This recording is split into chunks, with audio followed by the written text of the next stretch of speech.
नमस्कार मित्रांनो, मैत्रिणींनो. पुढचं स्क्रिप्ट बघूया. नपेराल इन्व्हेस्टमेंट्स. ओके, ही पण नेसवाडेची कंपनी आहे, इन्व्हेस्टमेंट कंपनी आहे. 1.5 वर्षापूर्वी कंपनी ही डिमर्ज झाली, नपेराल इन्व्हेस्टमेंट बाहेर काढली आणि NPL केमिकल्स म्हणजे नॅशनल पेरॉक्साईड केमिकल्स ही वेगळी कंपनी झाली. आता दोन कंपन्या इंडिव्हिज्युअली लिस्ट होतात आणि नपेराल कंपनी आता टिपिकली 600 रुपये किंवा त्याच्या खाली असेल आणि दुसरी नॅशनल पेरॉक्साईड कंपनी पण साधारण 400 रुपयाला असेल. ते दोन्ही मिळून 1000 रुपये सध्या कोटेशन आहे.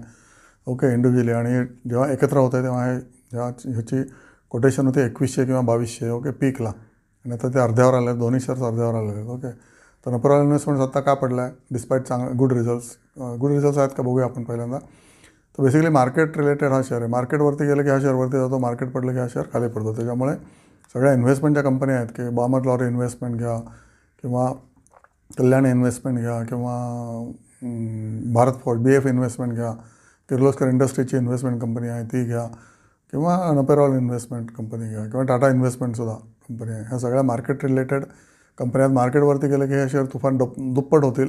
मार्केट पडले की हे शेअर निम्मे किंवा 30% येऊ शकतात. ओके, तर हे तुम्हाला माहिती पाहिजे. ओके, तर नपेराल इन्व्हेस्टमेंटचा आता रेव्हेन्यू किती आहे? फक्त 1 कोटी. विकूच नाही शकले ना हे शेअर्स त्यांच्याकडचे, कारण मार्केट खाली आहे. त्यांच्याकडे बॉम्बे डाईंगच्या भरपूर शेअर्स आहेत आणि बॉम्बे बर्मा ट्रेडिंग कंपनी, या कंपनी 2 कंपन्यांचे शेअर्स आहेत.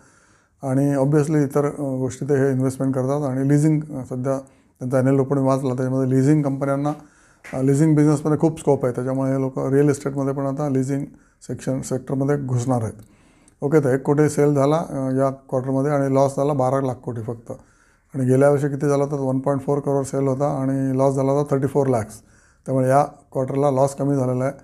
त्याच्यामुळे हा शेअर बेटर ऑफ दॅन ना लास्ट क्वार्टर. आणि ओव्हरऑल जर 9 महिन्याचं बघितलं तर सेल 7.2 करोड झाला, गेल्या वेळेला 3.4 करोड होता आणि यावेळेला प्रॉफिट झाला 2 lakhs फक्त. गेल्या वेळेला प्रॉफिट होता 1 कोटी.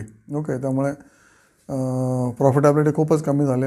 आणि गेल्या फुल इयरला सेल होता 19.57 करोड आणि प्रॉफिट होता 11 कोटी. ओके, त्याच्यामुळे गेल्या वर्षीपेक्षा यावेळेचा डिस्मल परफॉर्मन्स आहे. त्याच्यामुळे हा शेअर 500 रुपयाला सुद्धा येऊ शकतो.